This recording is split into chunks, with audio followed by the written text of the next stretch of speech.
When I met Sergei, I immediately wanted to feature him on Hunger straight away. He's one of these people I'd heard about him because he is, I would say, the best dancer in the world.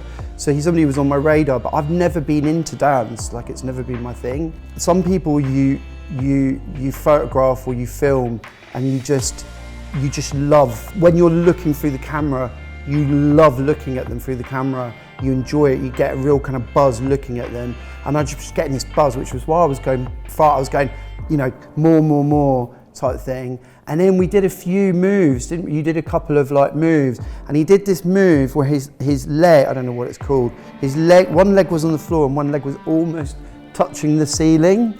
And I was like, wow. And then he came across and looked at it and he said, oh, it's not quite right. And I was like, it looks pretty good to me. I kind of got like a bit of a crush on him to photograph because he's so physical, but also, you know, there's this internal thing that I was buzzing off, really buzzing off. Because I was just like, I love this guy, he's incredible. I would love to be able to do something moving with him because obviously it's all about movement. And for me, what I was really interested in was this kind of balance between angst and like what was going on inside, internal feelings, and the external. You know, I was really excited because I think for the ballet, working with Rankin is really cool. It's like it has that edge, and it's important to combine somebody like Rankin with the ballet performance. And my mission is to bring ballet to the audience. And Rankin gave me a possibility to improvise inside, so it was really, I was free in my head before and I was free during the shoot. In a way, Rankin's world I went into, and he created the idea, the storyline, and directed me like minute by minute. But in that minute I had a lot of freedom and a lot of improvisation, which to me is like an essence of living. And for artists to have that freedom, it was really fresh. Ballet is lucky to have somebody like Rankin doing thing with me and for the ballet.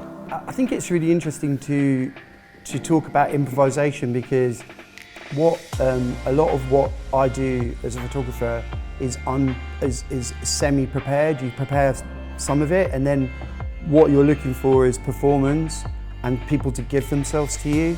But if you go into it with too prescriptive a concept, I think you lose quite a lot of what you can achieve. And what I really loved about the way that we approached this project was that Sergei had done kind of a music video style piece before. When I watched him at the English National Opera, I was like, this is rock and roll. This is the most rock and roll thing I've ever seen. So I went into it looking for a piece of music that had that kind of a different energy to it, that was more aggressive, that was more what I'd seen when I'd watched him.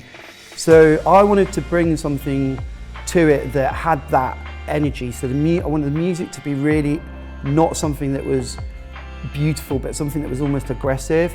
And then I wanted to make the lighting a real part of the performance. So really Sergei would do a piece, maybe he would repeat a few things, but it was incredibly free, and that's how I like to make things a lot of the time.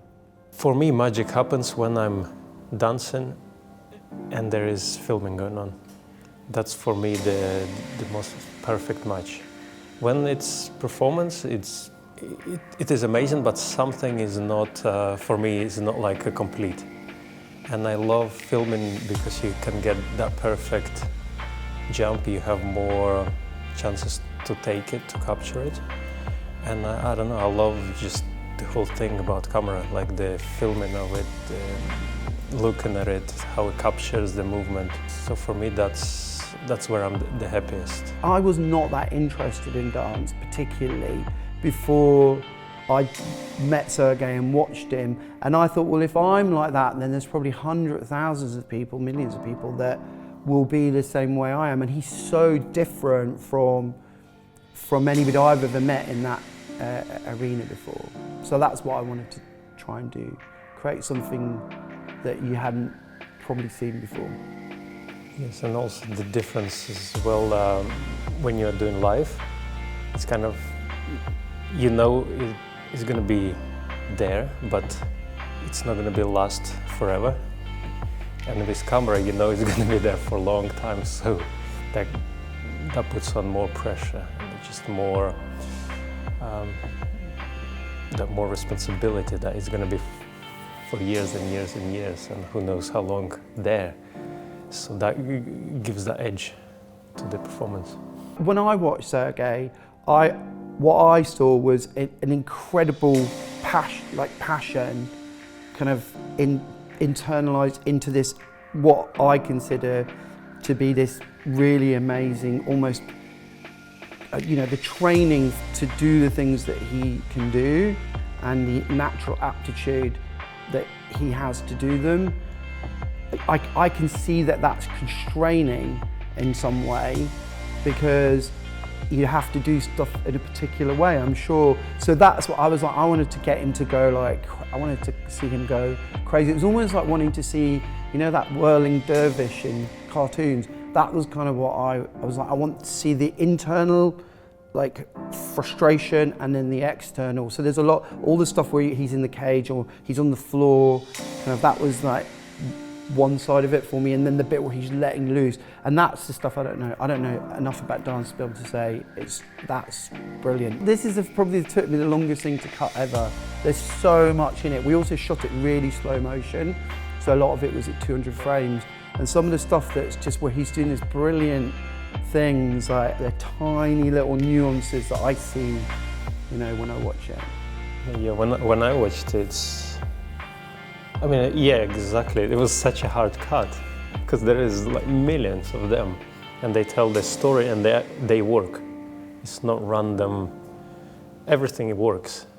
I like the idea of some kid who hasn't really thought about dance, or watches Beyonce videos and that's one thing, but sees something like this and sees this is like art. For me, watching Sergei was like watching a painting being painted, or some stuff that come together, and that's as a photographer or somebody that documents things, that's what you're really looking for. You're looking for those people that in a moment they create something, and you help them put that, but they create it and then you document it.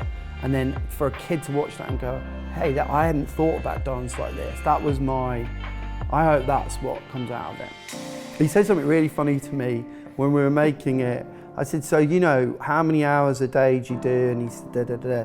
And I said, but what if you come in with a hangover? And he says, it is the best hangover cure ever to dance. You just get rid of the hangover, 15 minutes, I think he said. True. But just by hearing that there will be a shoot or a dance, the body itself starts to produce different things, like during 2 days before, night before, that adrenaline gets released, you cannot sleep. And in the morning, normally you have to do class, or you have to prepare. If there is something important, my body is ready. Somebody told me very early on, if you're not waking up in the morning pinching yourselves, then you're not doing a good job. So getting the opportunity to work with someone that I would call a genius, but I don't know enough about it to know if to me it's genius what he does.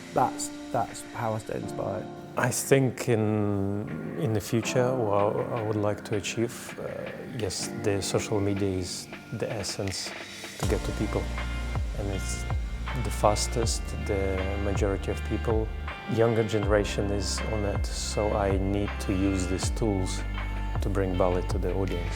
Yeah, for me, it's whatever it takes, whatever medium you're working on. It's important to just embrace it, and I find it very unusual when people are very critical of social media in terms of not wanting to be on it, because I just don't think you can understand something unless you try it.